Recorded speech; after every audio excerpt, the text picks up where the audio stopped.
जैसे अभी कुछ दिनों पहले इंसानों में मंकी पॉक्स वायरस ने तहलका मचा रखा था, ठीक वैसे ही अब जानवरों में एक लंपी वायरस आया है जिसने गायों पर सबसे ज़्यादा हमला किया हुआ है। ये लंपी वायरस क्या है, आइए जानने की कोशिश करते हैं और इसकी वजह से सबसे ज़्यादा नुकसान किसको हो रहा है ये भी जानेंगे। नमस्कार दोस्तों, मैं हूं देवांश चंद्रा, आप देख रहे हैं rewind India. The lumpy skin disease has killed nearly 70,000 cattle in the country. Rajasthan is one of the worst affected states where, since July, over 50,000 cattle have died. Prime Minister Narendra Modi said the centre is making all efforts to curb this disease. जैसा कि मैंने video के starting में ही बताया था, इंसानों के लिए जो कहर मंकी पॉक्स वायरस ने ढाया, ठीक वैसा ही मिलता जुलता कहर जानवरों के लिए लंपी वायरस ने ढाया, क्योंकि दोनों ही एक ही फैमिली से आते हैं। जी हाँ, दोनों पॉक्स वायरस फैमिली का हिस्सा हैं और इस फैमिली में ज़्यादातर वायरस एक ही तरीके के सिम्टम्स दिखाते हैं। यदि मंकी पॉक्स वायरस के सिम्टम्स की बात की जाए तो आप इस वीडियो को देख सकते हैं और हम लोग अपने टॉपिक पर वापस आते हैं, क्योंकि यहाँ पर बात हो रही है लंपी वायरस की, जो कि लंपी वायरस जानवरों से रिलेटेड है और खासकर आज के समय पर लंपी वायरस हमारे देश की गायों के लिए सबसे बड़ा खतरा बना हुआ है। लंपी वायरस की वजह से अब तक हमारे देश में 70,000 से ज़्यादा गायों की मौत हो चुकी है। लंपी वायरस का पहला मामला हमारे देश में 23 अप्रैल को गुजरात के कच्छ जिले से रिपोर्ट किया गया था, लेकिन दुनिया के लिए इतना नया नहीं है, क्योंकि दुनिया में लंपी वायरस 1929 में एक एपिडेमिक के तौर पर जाम्बिया देश में देखा गया था। लेकिन जब से ये हमारे देश में देखा गया तब से इसने हमारे देश के गुजरात, राजस्थान, हरियाणा, पंजाब, उत्तर प्रदेश, मध्य प्रदेश, अंडमान निकोबार से लेकर जम्मू कश्मीर तक में तहलका मचाया हुआ है और सबसे ज़्यादा नुकसान इसमें गुजरात और राजस्थान का ही हुआ है। अगर हम लोग लंपी वायरस के सिम्टम्स की बात करें तो इसमें जानवरों को काफ़ी तेज फीवर आता है। इसके अलावा जानवरों की स्किन पर काफ़ी बड़े फफोले देखने को मिलते हैं। ज़्यादा बुरे हाल होने पर जानवरों की मौत भी हो रही है, जो कि गुजरात और राजस्थान में सबसे ज़्यादा हुई है। Rajasthan remains the epicenter of lumpy skin disease in the country. Jodhpur is the second largest city of the worst affected state among the 13 states. In fact, carcasses of cows are piled up in the dumping ground of Jodhpur. According to the protocol, the cattle died by lumpy skin disease should be buried, but it's not being followed.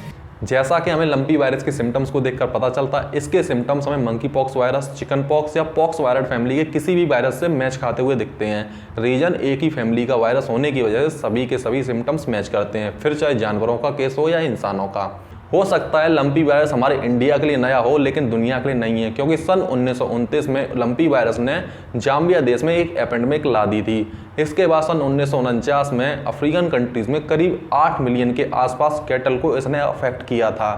इसके बाद सन 1989 में Israel में एक outbreak देखने को मिली थी और सन 2019 में हमारे पड़ोसी देश बांग्लादेश में 5 लाख से ज़्यादा जानवरों को लंपी वायरस ने अपने चपेट में लिया था।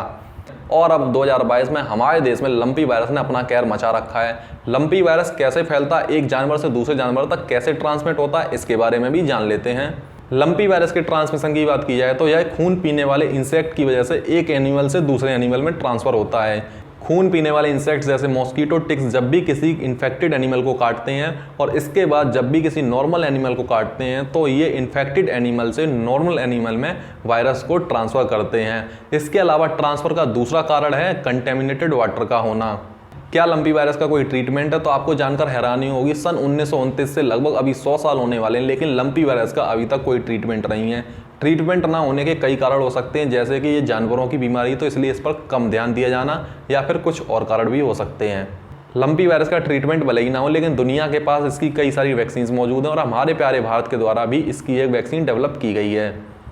पिछले कुछ समय में भारत के अनेक राज्यों में लंपी नाम की बीमारी से पशुधन की क्षति हुई है। विभिन्न राज्य सरकारों के साथ मिलकर केंद्र सरकार इसे कंट्रोल करने की पुरजोश कोशिश कर रही है। हमारे देश के हिसार में मौजूद नेशनल रिसर्च सेंटर ऑफ इक्विन्स ने बरेली के इंडियन वेटरनरी रिसर्च इंस्टीट्यूट के साथ मिलकर इसकी वैक्सीन तैयार की है, जिसे हम लोग लंपी प्रो वैक इंड के नाम से जानते हैं, जो कि इसके नाम और हमारे देश के नाम से मिलकर बनी है। अब सवाल ये उठ रहा है कि लंपी वायरस की वजह से इंसानों को भी कोई खतरा हो सकता है, तो अभी तक मिले केसेस से ये पता चलता है कि इंसानों को लंपी वायरस से कोई खतरा नहीं है, लेकिन भविष्य के लिए इससे बच के रहना चाहिए। क्या पता कब इसमें कोई ना कोई म्यूटेशन हो जाए और इंसानों के लिए ये नई मुसीबत बन जाए। म्यूटेशन होने के बाद एनिमल से ह्यूमन ट्रांसफर होने में कोई ज़्यादा समय नहीं लगेगा। आशा करते हैं आपको वीडियो इन्फॉर्मेटिव लगा होगा। यदि वीडियो इन्फॉर्मेटिव लगा है तो चैनल को सब्सक्राइब करें, वीडियो को शेयर करें और चैनल को सब्सक्राइब जरूर करें।